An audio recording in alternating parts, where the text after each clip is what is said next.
नमस्कार। हमारा आज का टॉपिक है विभाज्यता से नियम। आज हम यह जानेंगे कि कोई दी गई संख्या किस संख्या से विभाज्य हो सकती है, अर्थात किस संख्या से काटी जा सकती है। तो इसी क्रम में चलिए वीडियो को स्टार्ट करते हैं। हमारा पहला नियम है 2 से विभाज्यता का नियम। 2 से विभाज्यता का नियम यह कहता है कि यदि किसी दी गई संख्या का इकाई का अंक यदि किसी दी गई संख्या का इकाई का अंक 0 हो, 2 हो, 4 हो, 6 हो या 8 हो तो वह संख्या पूरी तरीके से 2 से विभाज्य हो जाएगी।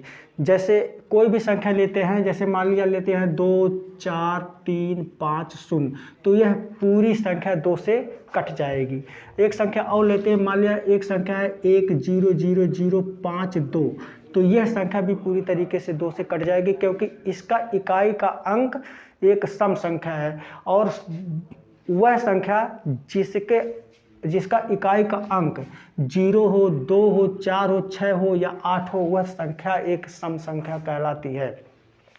3 से विभाज्यता के नियम में हम देखते हैं कि यदि कोई दी गई संख्या का किसी दी गई संख्या के सभी अंकों का योग 3 से विभाज्य है तो वह पूरी संख्या 3 से विभाज्य हो जाती है। जैसे एक संख्या लेते हैं 438।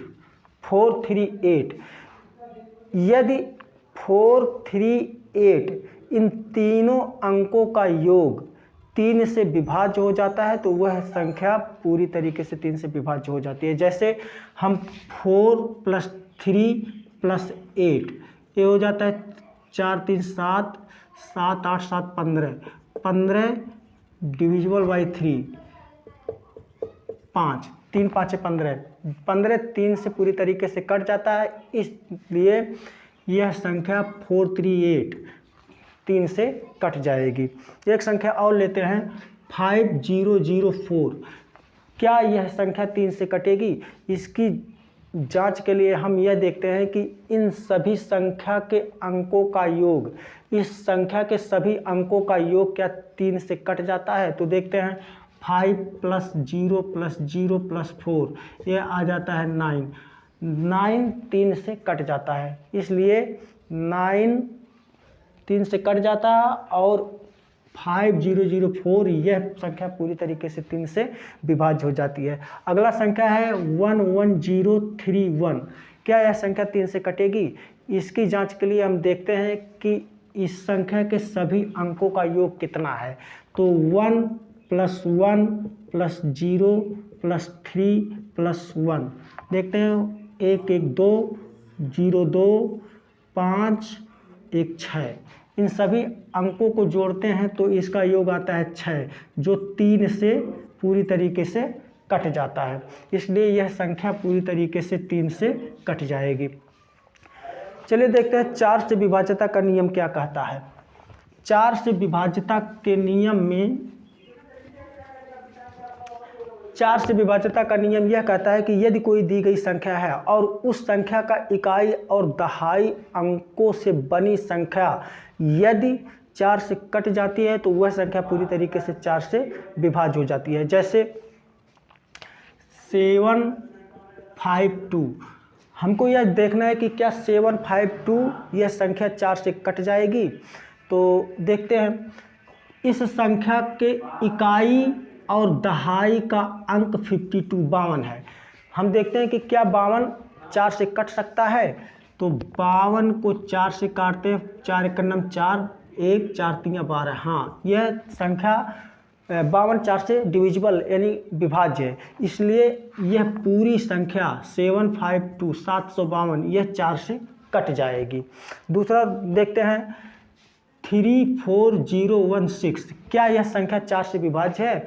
तो इस संख्या के इकाई और दहाई अंक से बनी संख्या, इकाई और दहाई के अंक से बनी संख्या 16 है, जो 4 से विभाज्य है। 4 से विभाज्य है, इसलिए यह पूरी संख्या 34016 यह पूरी संख्या 4 से विभाज्य हो जाएगी। एक संख्या और देखते हैं 111020। क्या यह संख्या 4 से विभाज्य है? तो इसके इकाई और दहाई अंक को लेकर के देखते हैं कि क्या यह संख्या 4 से कटेगी। इसका इकाई का अंक 0 और दहाई का अंक 2 है, जो 4 से पूरी तरीके से विभाज्य, इसलिए यह पूरी संख्या 4 से विभाज्य हो जाएगी। अगला नियम देखते हैं 5 से विभाज्यता का नियम। 5 से विभाज्यता का नियम यह कहता है कि यदि किसी दी गई संख्या का इकाई का अंक 0 हो या 5 हो तो वह कितनी भी लंबी संख्या वह 5 से विभाज्य हो जाएगी। जैसे कोई संख्या दे देते हैं, लिखते हैं 1 1 1 2 5 3 0, तो इस संख्या का इकाई का अंक 0 है, इसलिए यह पूरी संख्या 5 से विभाज्य हो जाएगी। यदि कोई अन्य संख्या लेते हैं, जैसे मान लिया 3 8 9 4 9 1 5, तो यह संख्या भी 5 से विभाज्य हो जाएगी, क्योंकि इस संख्या का इकाई का अंक 5 है। अब 6 से विभाज्यता का नियम देखते हैं। 6 से विभाज्यता का नियम क्या कहता है? 6 से विभाज्यता के नियम में यह बताया गया है कि यदि कोई संख्या है और वह संख्या 2 और 3 दोनों से कट जाती है, 2 और 3 दोनों से कट जाती है, तो वह पूरी संख्या 6 से विभाज्य हो जाएगी। जैसे कोई संख्या लेते हैं हम 396, तो सबसे पहले हम यह चेक करते हैं कि क्या यह दी गई संख्या 2 से विभाज्य है। हाँ, यह संख्या 2 से विभाज्य है। क्यों? क्योंकि अभी इसके पहले हम ऊपर पढ़ चुके हैं कि 2 से विभाज्यता का नियम यह कहता है कि यदि किसी संख्या का इकाई का अंक 0 2 4 6 8 हो तो वह संख्या 2 से कट जाएगी। तो इस संख्या का इकाई का अंक 6 है, जो कि एक सम संख्या है, इसलिए यह 2 से विभाज्य है। 3 से विभाज्यता का नियम यह कहता है कि दी गई संख्या के सभी अंकों को जोड़ लेते हैं और जोड़ने पर जो आता है और वह 3 से कट जाता है, तो पूरी संख्या 3 से कट जाती है। जैसे 3 + 9 + 6, इन सबको हम जब जोड़ते हैं तो 3 9 12 12 6 18, 18 3 से कट जाता है, 3 × 9 3 3 6 18 आ जाता है, यानी 18 जो है 3 से कट जाता है, इसलिए यह संख्या 3 से कट जाएगी। तो 396 यह 2 से भी पूरी तरीके से कट जाती है और 3 से भी पूरी तरीके से कट जाती है, इसलिए यह संख्या 6 से भी पूरी तरीके से कट जाएगी। अगला देखते हैं 2052। क्या यह संख्या 6 से कट जाएगी? तो फिर वही नियम लगाते हैं कि क्या यह संख्या 2 से कट जाएगी। हाँ, यह संख्या पूरी तरीके से 2 से कट जाएगी, क्योंकि इसका इकाई का अंक एक सम संख्या है। क्या यह संख्या 3 से भी कटेगी? तो इसके लिए दी गई सभी अंकों को हम जोड़ते हैं, तो 2 + 0 + 5 + 2, देखते हैं 2 में 0 जोड़ेंगे 2 ही रहेगा, और इसमें 5 जोड़ेंगे तो 7 और 2 जोड़ेंगे तो 9। यह 9 3 से पूरी तरीके से कट जाता है, 3 × 9, तो इसलिए यह संख्या 2 से भी कट जा रहा है और 3 से भी कट जा रहा है, इसलिए 2052 से पूरी तरीके से विभाज्य है। एक संख्या और लेते हैं 2304। क्या यह संख्या 6 से डिविजिबल है, यानी विभाज्य है? तो देखते हैं 2 से तो विभाज्य है, क्योंकि इसका इकाई का अंक एक सम संख्या है। 3 से विभाज्य है, 3 2 5 2 3 5 4 9, यह संख्या यानी 3 से यह 3 × 9 कट गया, इसलिए यह पूरी संख्या 6 से विभाज्य हो जाएगी। चलिए देखते हैं इसी क्रम में अगला नियम 7 से विभाज्यता का नियम।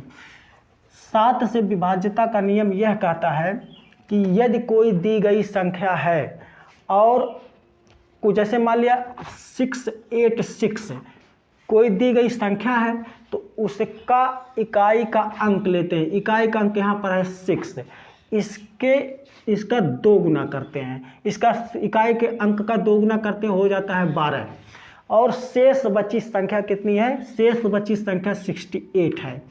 तो दुगुना इकाई के अंक का दुगुना करने पर जो आता है, शेष बची संख्या से उसको निकाल देते हैं, यानी 68 - 12 आ जाता है हमारा 65।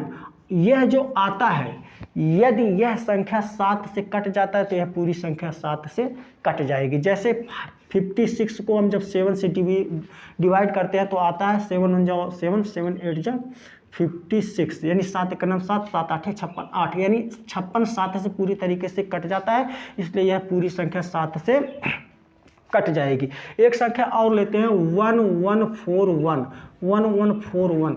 क्या यह संख्या 7 से विभाज्य है? तो इसके लिए हम सबसे पहले देखते हैं इसका इकाई का अंक का दूना करते हैं। इकाई का अंक है 1 और इसका दूना करते हैं आ जाता है 2। शेष बची संख्या कितना है? 114, 114। इकाई के अंक के दूने को शेष बची संख्या से निकालते हैं, तो 4 में से 2 गया, 211। अब इसको चेक करते हैं कि क्या यह 7 से डिविजिबल है, विभाज्य है। 112 को 7 से देखते थे, 7 एक नम 7, 4 11, 7 6 42, यानी यह संख्या 7 से पूरी तरीके से कट गई, यानी 1141 यह संख्या भी पूरी तरीके से 7 से कट जाएगी। एक संख्या और लेते हैं 202002। क्या यह संख्या पूरी तरीके से 7 से विभाज्य है? देखते हैं। इकाई के अंक का दूना करते हैं, आता है 4 और शेष बची संख्या कितना है? 200। तो 200 में से हम 4 को माइनस करते हैं, आता है कितना? 691। अब 196 को 7 से डिविजिबल करते हैं, डिवाइड करते हैं। 7 दूना 14, 5 7 8 56, ये पूरी तरीके से कट गया, यानी 2002 यह भी 7 से पूरी तरीके से विभाज्य हो जाएगा। चलिए अगला नियम देखते हैं, 8 से विभाज्यता का नियम। 8 से विभाज्यता का नियम कहता है कि यदि कोई दी गई संख्या है और उसके इकाई, दहाई और सैकड़ा के अंकों से बनी संख्या यदि 8 से कट जाती है तो वह पूरी संख्या 8 से विभाज्य होगी। जैसे 24016, इसको चेक करना है कि क्या यह संख्या 8 से विभाज्य है। तो इसके लिए हम देखते हैं कि इसके इकाई का अंक, दहाई का अंक और सैकड़ा का अंक 016 आता है। 016 यानी कोई संख्या दी रहती है, उसके पहले 0 लगा रहता है, तो उसका मतलब कुछ नहीं होता, केवल हम 6 से ही मान सकते हैं। अब क्या यह 8 से कटेगी? तो यह 8 दूना 16, यानी यह 8 से कट जाता है, यानी यह पूरी संख्या जो है यह 8 से डिवाइड हो जाएगी। इसी क्रम में अगला देखते हैं 34184। 34184, क्या यह संख्या 8 से डिविजिबल है? इसको चेक करने के लिए हम देखते हैं कि इसके इकाई, दहाई और सैकड़ा के अंकों से बनी संख्या 184, क्या यह 8 से विभाज्य है? देखते हैं। 8 दूना 16, 2 8 तिरिक 24 से विभाज्य, यानी यह पूरी संख्या 8 से विभाज्य हो जाएगी। अगली संख्या देखते हैं 50056, क्या यह संख्या 8 से डिविजिबल है? तो देखते हैं इकाई, दहाई, सैकड़ा से बनी अंक 056, यानी 56 को देखते हैं क्या 8 से विभाज्य है? 8 का नंबर 8, 8 7 56, यानी यह पूरी तरीके से विभाज्य हो गया, यानी यह पूरी संख्या भी 8 से विभाज्य हो जाएगी। इसी क्रम में अगली संख्या को हम देखते हैं 9 से विभाज्यता का नियम। 9 से विभाज्यता का नियम में यह कहता है कि यदि कोई संख्या दी गई है और उस संख्या के सभी अंकों का योग 9 से विभाज्य हो जाता है तो वह पूरी संख्या 9 से विभाज्य हो जाएगी। जैसे 459, यदि हम इन सभी अंकों को जोड़ेंगे 4 + 5 + 9 और इसका जो योग आएगा यह 9 से कट जाएगा, तो पूरी संख्या 9 से कट जाएगी। जैसे देखते हैं 4 5 9